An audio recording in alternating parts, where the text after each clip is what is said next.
Hello everybody, and thanks very much for all the support with my videos. I'm very grateful, and please share my videos out to anybody you know around the Dublin Bay South area, because I'm running as an independent candidate in the upcoming general election. So I urge people to spread awareness around my videos. And again, thank you so much to everybody who's kindly donated to my GoFundMe. I'm very, very grateful. Today I want to speak about Sinn Féin's manifesto, and in particular Mary Lou McDonald, their embattled leader, has been doing the media rounds over the last 24 hours. She had an interview last night on Virgin Media, and there's a couple of issues I want to hone in on regarding their manifesto and regarding their policies and the direction Sinn Féin are going in.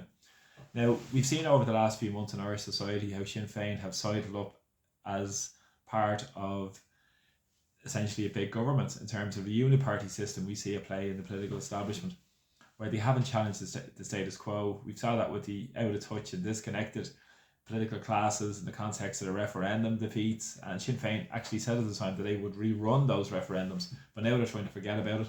Similarly with the hate speech bills also as well, which they flip-flopped on.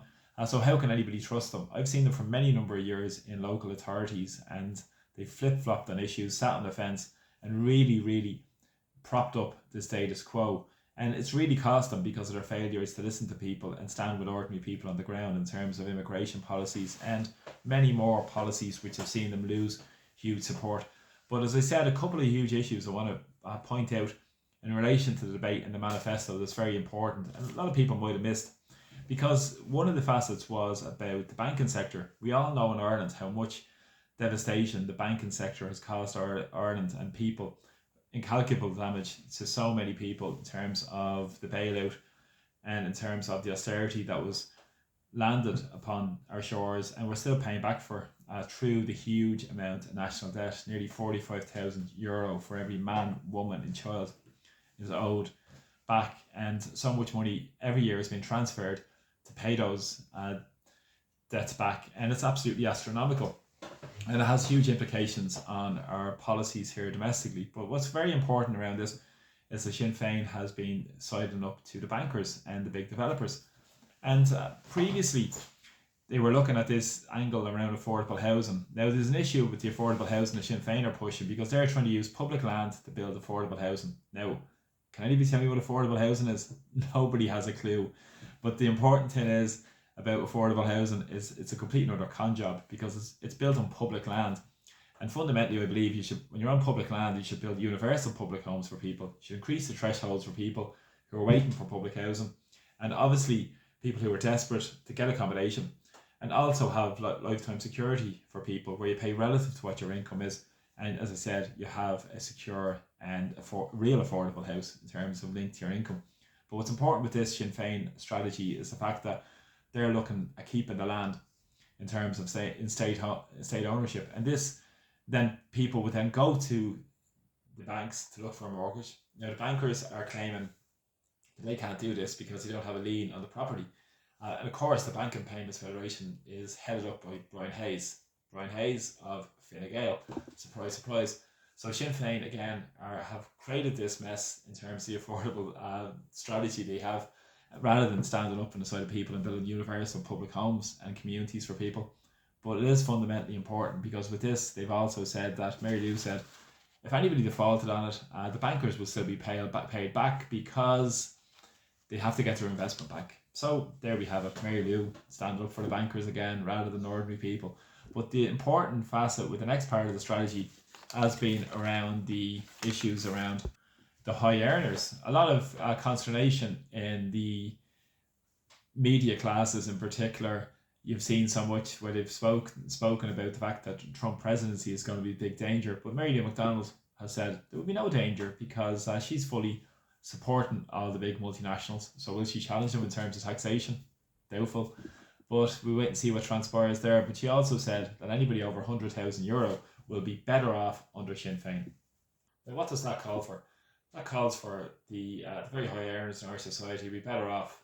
That's a really bad call in my view, because you should be redistributing that income to people, in terms of people who are struggling, many people who are on fixed incomes, and many who are absolutely on the floor, many who are working, struggling to get by, pensioners who are struggling as well. We see the huge poverty rates in Ireland, And again, it's trying to play to the gallery in terms of the high earners in society, much the same as the big corporations.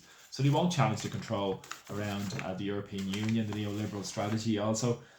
Previously, Johnny Ronan of all people said there was nothing to fear from Sinn Fein housing policy. That should tell you all about Sinn Fein, really. When Johnny Ronan says there's nothing to fear from Sinn Fein housing policy, it's very important to note. But also, they've also been siding up to Tom Parlon, the head of the Construction Federation.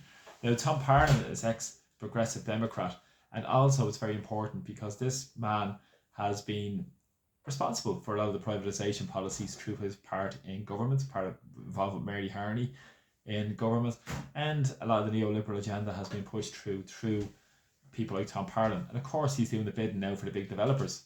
And they've been speaking to the CIF,